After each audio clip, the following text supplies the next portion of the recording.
장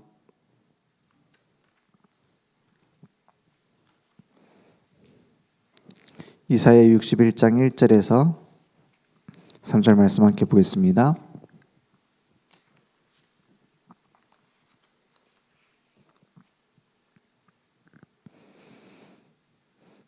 제가 한 절, 여러분이 한 절 교독하겠습니다.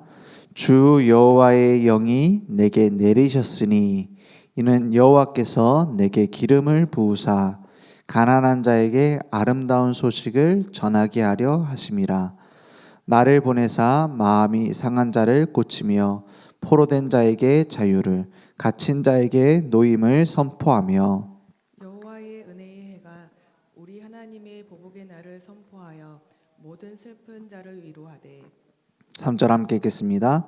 무릇 시온에서 슬퍼하는 자에게 화관을 주어 그 죄를 대신하며 기쁨의 기름으로 그 슬픔을 대신하며 찬송의 옷으로 그 근심을 대신하시고 그들의 의의 나무 곧 여호와께서 심으신 그 영광을 나타낼 자라 일컬음을 받게 하려 하심이라.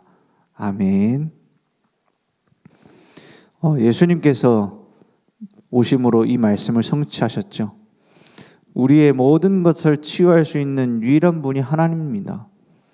우리가 감기 걸리면 병원 가고, 우리가 어디 부러지면은 병원 가서 이제 부목되고 이렇게 하잖아요. 부목이 아니죠. 치료를 받잖아요. 그런 치료들도 있습니다. 그런데 정말로 중요한 치유는 우리 영혼의 치유예요. 우리의 오래된 깨져버린 하나님의 형상을 회복하는 겁니다. 그래서 치유 중 가장 먼저 중요한 치유가 있다면 구원받는 것이고, 우리가 평생 누려야 될 치유가 있다면 하나님과 동행하는 겁니다. 그 치유가 되어지면 우리의 모든 삶에 그리스도의 비밀이 증거되어지게 되죠. 그러면 어떻게 동행합니까? 하나님의 얼굴을 보고 하나님의 음성을 들을 수 있습니까? 하나님 손을 잡을 수 있습니까? 우리 아이들하고 얘기를 해요. 야, 니네 하나님 얼굴 본 적 있냐? 난 못 봤대. 하나님 얼굴 봤다는 사람들이 있는데 막 어디 꿈에서 봤다 이런 사람들 그려보라고 하면은 다 다른 그림을 그린다. 그 말은 그렇게 안 생기셨다 이 말이지. 그러면 하나님 얼굴 볼 수 있겠냐? 나는 하나님 얼굴 볼 수 있다. 그러면 막 애들이 어떻게 보냐 막 물어봐요. 하나님 얼굴을 보는 방법, 성경을 펼치는 거다. 하나님의 말씀을 펼쳐라. 예배 시간에 하나님의 음성을 들어라. 하나님께서 지금도 살아계시기 때문에 우리를 깨닫게 하시는 거다. 하나님을 만나는 유일한 길, 말씀. 그 중에서도 말씀 안에서도 복음이 제대로 확인되어져야 돼요. 말씀을 왜 주셨습니까? 구약 성경 왜 주셨습니까? 39권의 구약 성경 사도행전 17장 3절에 보니까 이렇게 말씀하고 있죠. 바울이 데살로니가 지역에서 복음을 전할 때 말씀 운동을 했어요. 어떤 말씀 운동을 했느냐? 17장 3절에 보니까 2절부터 보니까 이렇게 말하고 있죠. 바울이 자기의 관례대로 늘 하던 습관대로 이런 뜻이에요. 그들에게로 들어가서 새 안식일에 성경을 가지고 강론하며 그랬어요. 요즘 어떤 목사님은 무슨 성경 공부를 하냐, 막 능력을 보여줘야지, 막 병자들 고친다고 막 때리고 막 넘어뜨리고 이렇게 하더라고요. 성경 말씀은 공부하는 게 아니야, 막 이렇게 막 능력을 나타내는 거, 귀신 들린 자 막 같이 얘기하고 막 이렇게 하더라고요. 그건 틀린 겁니다. 왜 틀리냐? 성경이 그렇게 안 했어요. 성경을 가지고 강론하며 이랬습니다. 성경을 가지고 풀어줬다 이 말이에요. 가르치고 얘기했다는 거예요. 3절에 보니까 뜻을 풀어 그리스도가 해를 받고 죽은 자 가운데서 다시 살아나야 할 것을 증언하고 이랬어요. 뜻을 풀었습니다. 구약 성경에 있는 그 39권 말씀에 있는 그리스도가 어떤 분이라야지만 되느냐? 왜냐면 이때는 신약이 없을 때예요. 신약이 제대로 형성되어 있지 않을 때거든요. 그러니까 성경 하면은 구약 성경이에요. 그 구약 성경에서 누굴 얘기하느냐? 어린 양 피를 얘기하거든요. 창세기 3장 15절 여자의 후손을 보내겠다고 했고 처녀가 잉태하여 아들을 낳을 것이라고 했어요. 그가 대적의 문을 얻을 것이라고 했고요. 내내 양 잡고 소 잡고 피 흘리는 얘기가 누구 얘기입니까? 예수님의 피 흘림을 얘기하는 거예요. 그 구약 성경을 가지고 쭉 풀어주는 겁니다. 왜 그리스도가 해를 받고 죽은 자 가운데서 다시 살아나야 하는가? 그 이유부터 올바로 얘기해 줬어요. 복음은 뭡니까? 왜 복음입니까? 복음이라는 말은 기쁜 소식 이런 뜻이죠. 단지 기쁜 소식이 있습니다 하고 뉴스입니다 이렇게 하는 게 아니에요. 유앙겔리온이라고 하는 이 복음이라는 의미가 무슨 의미냐? 왕이 나가서 전쟁에 갔다가 승리하고 돌아왔다라는 소식이란 말이에요. 만약에 우리 왕이 졌어요. 그럼 어떻게 되죠? 왕이 패배했다라는 소식이 딱 들렸어요. 우리는 다 노예가 되든지 죽든지 하는 겁니다. 그죠? 왕이 승리했대요. 그럼 우리는 자유를 얻는 겁니다.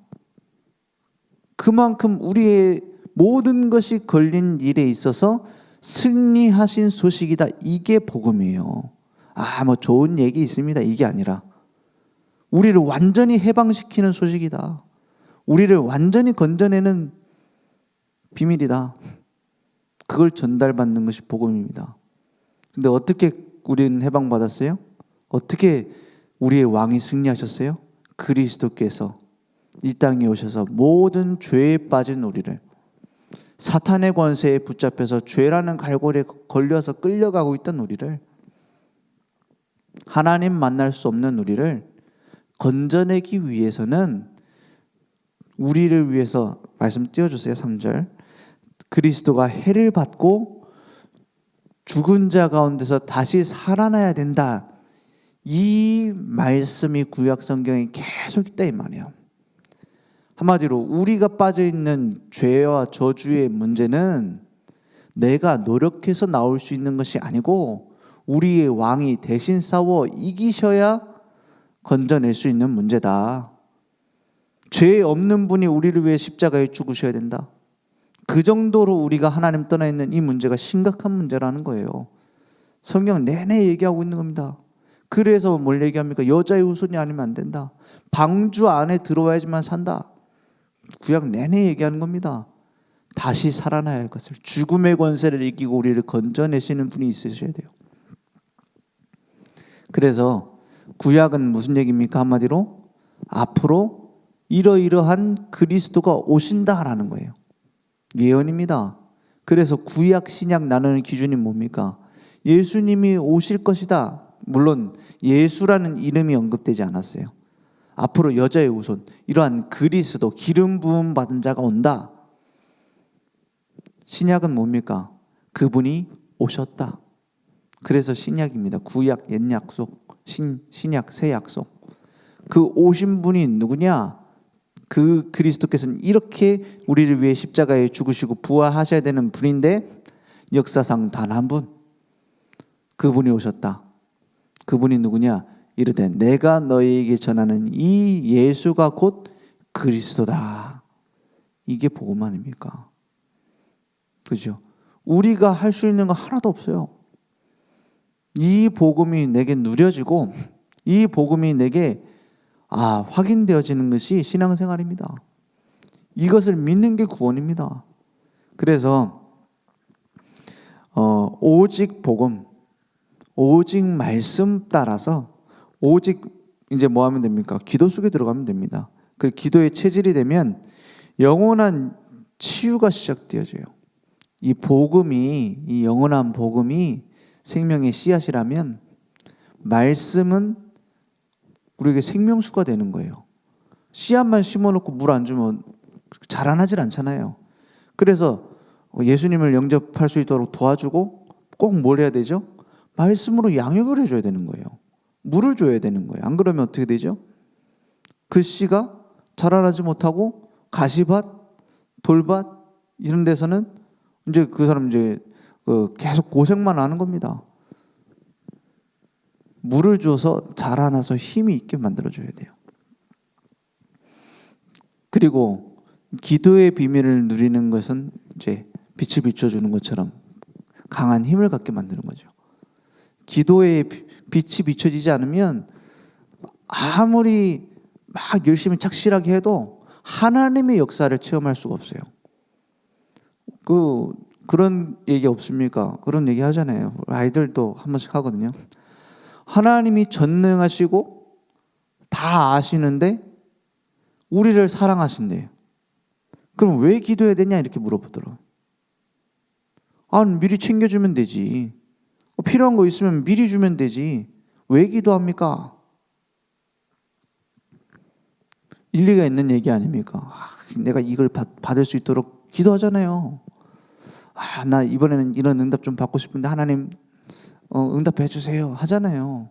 근데 이미 알고 있는데 하나님이 우리에게 모든 걸 주시기 위해서 안 달라 있잖아요. 성경 말씀을 보니까. 그죠? 자기 아들을 아끼지 아니하시니까 모든 것 우리에게 주시지 않겠냐 했잖아요. 그러면 왜 기도해야 되냐는 거예요. 그러니까 오히려 복음이 너무 확실하니까 기도해야 되는 이유를 모르는 경우 많아요. 왜? 불신자들이 제일 많이 쓰는 기도에 대한 얘기 중에 하나가 뭡니까? 지성이면 감천이다 그러잖아요. 막 지극정성 들이면 하늘이 감동해서 해결해 준다. 제일 비복음적인 얘기입니다. 제일 복음하고 반대되는 얘기예요. 하나님이 그러면은 우리의 아버지시고 모든 걸 주신 분인데 감동될 때까지 기다리고 있다가 주세요? 그러면 기도는 왜 해야 되죠? 기도해야 하나님과 우리가 방향을 맞출 수 있게 돼요. 하나님을 바꾸는 게 아닙니다. 내가 바뀌는 겁니다. 기도해야 모든 것의 공급자가 하나님이심을 우리는 확인할 수 있어요. 그죠? 그걸 볼 수 있도록 기도하는 겁니다. 이건 우리가 잘해서 받은 응답이 아니구나. 하나님이 하시는 거구나. 그걸 볼 수 있도록 우리는 기도해야 되는 거예요. 그래서 복음 가진 교회가 더 열심히 기도해야 됩니다. 그 열심이라는 건 무슨 말이죠? 하나님이 준비하셨기 때문에 그게 나오는 거예요. 그래서 더 우리는 기도의 삶 속으로 들어가야 돼요. 복음 알수록. 그리고 복음 알수록 기도가 되어지죠. 그 속에 들어가는 겁니다. 그때 뭐가 이제 점점 자라나기 시작하냐? 치유가 되어지는 거예요. 이 치유는 아까 나무로 설명했으니까 나무로 치자면 가지가 자라고 잎사귀가 무성해지는 거예요. 이제 슬슬 우리가 하나님과 교제하는 건 다른 사람들이 몰라요. 그 티내는 사람 좀 있잖아요. 근데 티낸다고 사람들이 알아주지 않습니다. 성경책 펼쳐놓고 막 물론 그 성경 뭐예요? 이렇게 물어보는 사람도 있지만 그게 사람들이 봤을 때 저 사람 예수 믿어서 다르구나 이렇게 보여지는 그런 모습은 아니란 말이에요. 사람들은 보고 뭘 보고 저 사람 대단하네. 하나님 자녀는 다르구나. 뭘 보고 알죠? 치유입니다. 그 잎사귀가 보이는 거예요. 가지가 이렇게 뻗는 게 보이는 거예요. 영혼이 풍성해지는 게 보이는 거예요. 그 풍성하게 하는 치유, 가장 큰 치유의 증거가 뭡니까? 감사입니다. 병이 있다가 낫는 것보다 중요한 것은 감사입니다. 내게 해결되지 않던 문제가 해결됐다. 이런 문제 해결됐다. 보다 중요한 것은 진정한 감사입니다. 하나님의 은혜에 감사하는 감사. 우리가 아직 죄인 되었을 때 그리스도께서 주신 은혜로 말미암아 십자가에서 죽으신 그 은혜로 말미암아 드리는 감사. 부활하신 주님이 그 능력 그대로 나와 함께 하시기 때문에 동행하시는 하나님을 바라보며 나오는 감사. 그 감사를 사람들은 보고 알아요. 그래서 그걸 막 예수 믿는다고 핍박하는 사람들도 있거든요. 근데 핍박이라는 게 막 잡아 죽이고 이런 것도 핍박이지만 무슨 주일날 왜 일하러 안 나오냐? 니 뭐 교회 다니는 게 대수냐? 막 이러면서 막 그런 사람들도 있단 말이에요. 뭐 직장이 교회냐? 맨날 와가지고 뭐 직장 일하는 시간도 아닌데 기도하는 거 갖고 막 시비 걸고 이런 사람도 있어요. 근데 그런 사람들이 뭘 하고 있냐? 가족들 중에서도 난 절대 안 믿어 이런 사람이 있거든요. 니나 다녀라 이러면서 심지어는 막 교회 다니는데 끌고 나가는 사람도 있더라고요. 그런데 지켜보고 있다라는 거예요. 이 사람이 어떻게 감사하고 있는가? 이 사람이 무엇으로 힘들어하고 있는가? 이 사람이 진짜 하나님을 만났는가? 지켜보고 있는 거예요. 왜냐? 인간은 본능적으로 하나님 만나려고 해요. 그래서 뭔가 찾아다니고 있어요. 계속 찌르고 있거나 막 절대 안 믿는다라는 거는 이 사람 지켜보고 있단 말이에요.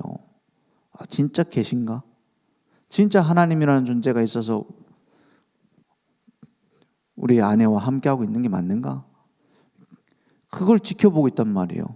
그 반응으로 그런 본능 때문에 나오는 게 막 핍박하거나, 그래서 사회적으로도 스님이 범죄했다 그렇게 이슈 안 됩니다. 막 누가 스님이 도둑질했다 이런 거 갖고 이슈 잘 안 돼요. 목사님이 잘못했다 하면 난리 나잖아요. 왜 그렇죠? 왜 교회만 갖고 그래? 그럴 일이 아닙니다. 인간은 본능적으로 하나님 만나려고 하기 때문에 뭔가 기대하는 심리가 있어요. 그죠? 그래서 빛과 소금이라고 하잖아요. 오늘 그러면 겉모습을 꾸며내는 인생이 아니라 진정한 감사로 치유의 비밀을 누리길 바랍니다. 그래서 올바른 근본적인 영적인 치유가 되어지면, 믿음의 정렬이 되어지면 치유는 일어나요. 믿음의 정렬이라는 말이 무슨 말입니까? 하나님과 방향이 맞춰졌다 이 말이에요. 그러니까 하나님이 내 인생을 이끌어 가시는데 왜 불안해집니까? 하나님이 내 인생을 이끌어 가시는데 왜 염려합니까? 왜 비교합니까? 비교 의식을 갖지 말란 말이 아니에요. 사람 근본적으로 그런 부분 갖고 있어요. 내가 좋은 거라고 사는데 더 좋은 걸 누가 들고 와. 그러면 내가 다음엔 저거 사야겠다 이런 생각 하잖아요. 비교 의식이 없고 열등감이 없고 아예 없다? 그렇다고 꼭 좋은 것도 아닙니다.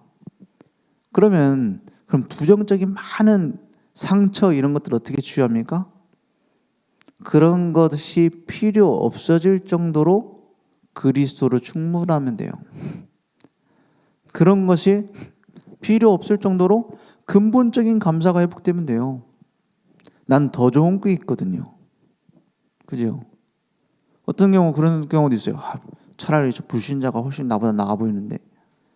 제가 어릴 때부터 예수님을 믿고 교회 다녔지만 절대로 안 한 게 뭐냐면 전도를 안 했어요. 왜 안 했냐? 저는 부끄러워서 못 한다고 생각했어요. 또 괜히 말했다 친구랑 틀어지면 어떡하지 이러면서. 근데 그게 아니었어요. 진짜 전도 왜 안 하는 줄 아세요? 불신자를 봤는데 그렇게 나보다 불행해 보이지 않아. 그리고 내가 예수님을 믿는데 그렇게 내가 뭔가 변화된 것 같지 않아. 그러니까 말을 못 하겠는 거예요. 그러니까 우리가 맛있는 음식 하나 먹어도 친구한테 얘기하잖아요. 야, 여기 이 과자 맛있더라. 얘기하잖아요. 하나도 안 어렵잖아요. 부끄럽지 않잖아요. 왜? 얘도 먹으면 맛있을 걸 아니까. 그죠? 나는 맛있었으니까. 그게 사실이니까. 왜 전도 안 해요? 저는 전도 안 한 이유가 딱 하나였어요. 이 복음의 능력을 몰라서요. 듣기만 했지 모르니까. 근데 어느 날 학교 끝나고 이제 같이 오는 친구가 얘기를 하는 거예요. 부모님도 다 좋은 분들이에요. 교수님이고 부부가 다 교수님이에요. 애도 공부도 잘했어요. 그래서 되게 착한 애였단 말이에요. 근데 학교 갔다 오는 길에 뭐라고 얘기를 하냐, 이 친구가. 야, 내가 좀 약간 내가 이상해졌다라는 소문이 있긴 했어요. 근데 뭐 나는 그건 상관없이 그냥 별 생각 안 했죠. 근데 너무 힘들다는 거예요. 뭐가 힘드냐 그러니까 이유도 없이 뭔가 힘들다는 거예요. 그렇게 얘기를 하더라고요. 근데 우리는 많이 들었으니까 알잖아. 아, 이게 영적인 문제구나. 알잖아요. 이유가 없으니까 더 힘들다는 거예요. 자기는 힘든데. 하나님 떠난 문제 아닙니까? 그 친구가 저한테 그런 얘기를 하는데 다 무슨 생각이냐. 오랫동안 들었던 영적 문제라는 게 이런 거구나. 그래서 그런 문제가 왜 왔는지, 하나님 떠난 문제이기 때문에 하나님 만나야 되는데 그 길이 어디 있느냐, 그리스도가 필요하다 이렇게 말하면 될 건데, 저도 복음이 내게 돼 있는 게 아니고 그냥 들은 거였기 때문에 설명이 안 되더라고요. 그래서 야, 그러면 이번 주에 우리 교회 와봐라 그런 거예요.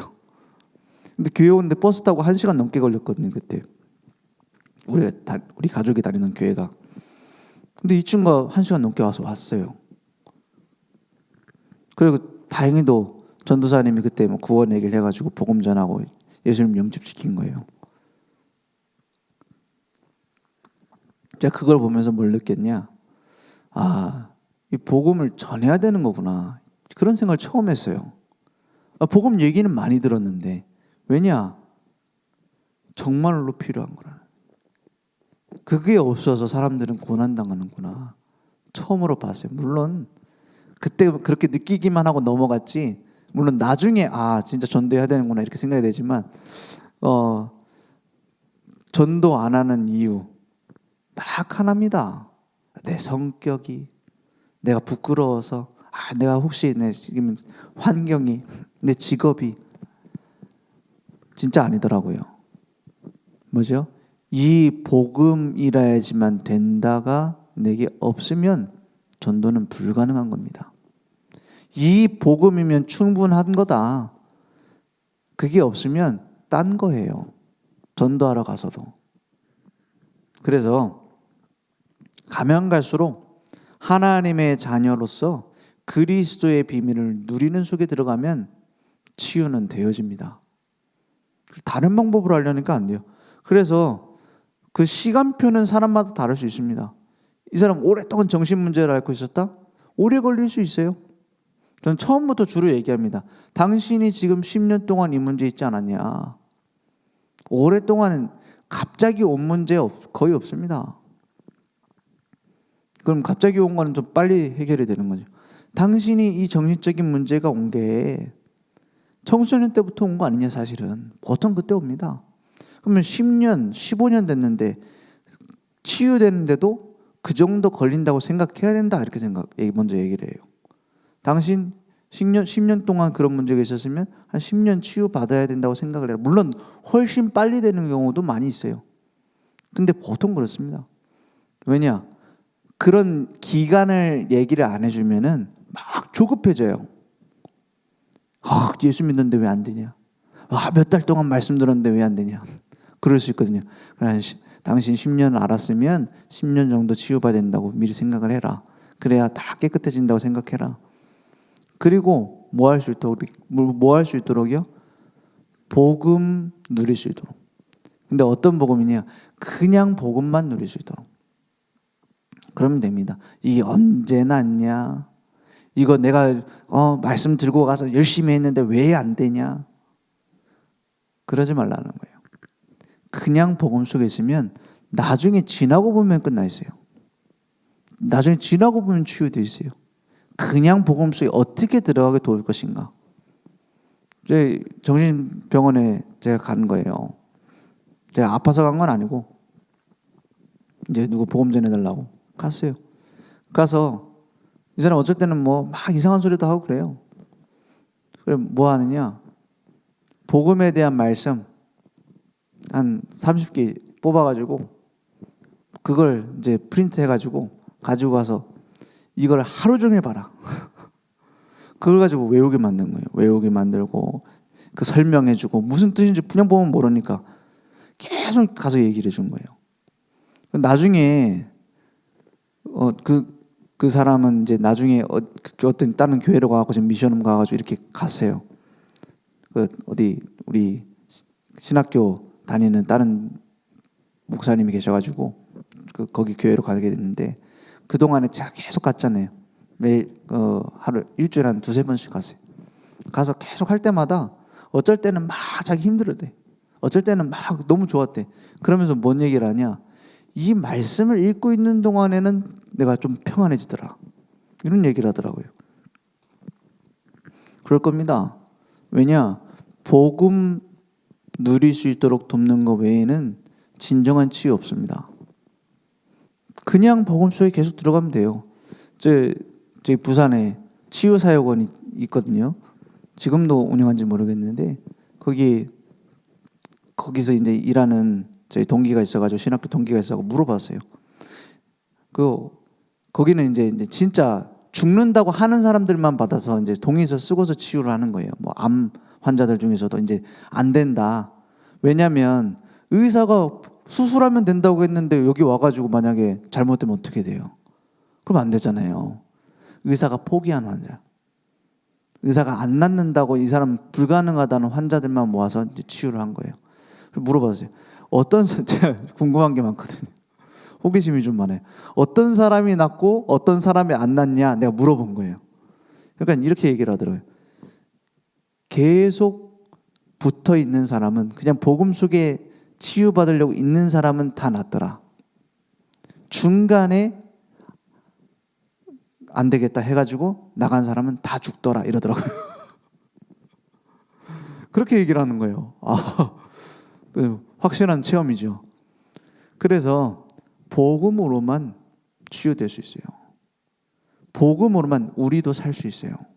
그건 의학을 무시한 얘기가 아닙니다. 의학을 잘 따라야 돼. 그 치유사역원에는 의사분들도 있었어요. 의학적인 부분도 뭐 이렇게 음식이나 이런 부분도, 약이나 이런 부분도 다 잘 참고를 해야 되는 거죠. 그런데 우리 인생에 복음 외에 다른 방법으로 진정한 감사와 은혜를 누리는 치유는 있을 수 없습니다. 그래서 이 비밀을 누리면 뭐가 생기냐? 자유가 나와요. 자유라는 게 내 맘대로 자유가 아닙니다. 물고기가 물 속에서 자유를 누리는 거예요. 나무가 땅에 뿌리를 박으며 자유를 누리는 거예요. 하나님과의 올바른 관계에서만 참된 자유가 나옵니다. 그래서 누가복음 4장 18절에서 19절, 오늘 읽었던 이사야 61장의 성취입니다. 함께 보겠습니다. 누가복음 4장 18절에서 19절. 예수님께서 오셔서 이렇게 성취하셨어요. 18절에 주의 성령이 내게 임하셨으니 이는 가난한 자에게 복음을 전하게 하시려고 내게 기름을 부으시고 나를 보내사 포로된 자에게 자유를, 눈먼 자에게 다시 보게 함을 전파하며 눌린 자를 자유롭게 하고, 19절에 주의 은혜의 해를 전파하게 하려 하심이라 하였더라. 우리도 이렇게 파송되어졌음을 믿습니다. 우리를 통해서 내가 치유되어지고 모든 사람 치유되어지는 응답이 있을 줄 믿습니다. 기도하겠습니다. 하나님 감사합니다. 날마다 우리의 삶이 올바른 하나님이 주신 은혜로, 하나님이 주신 능력으로 치유되어지며 하나님 주신 지혜로 참된 감사와 은혜를 누리며 모든 사람 살리는 증인들 될 수 있도록 역사해 주옵소서. 하나님의 말씀으로, 기도로 날마다 하나님과 소통하며 하나님과 교제하며 우리의 모든 만남 속에 복음이 드러나질 수 있도록 역사해 주시옵소서. 예수 그리스도 이름으로 기도했습니다. 아멘.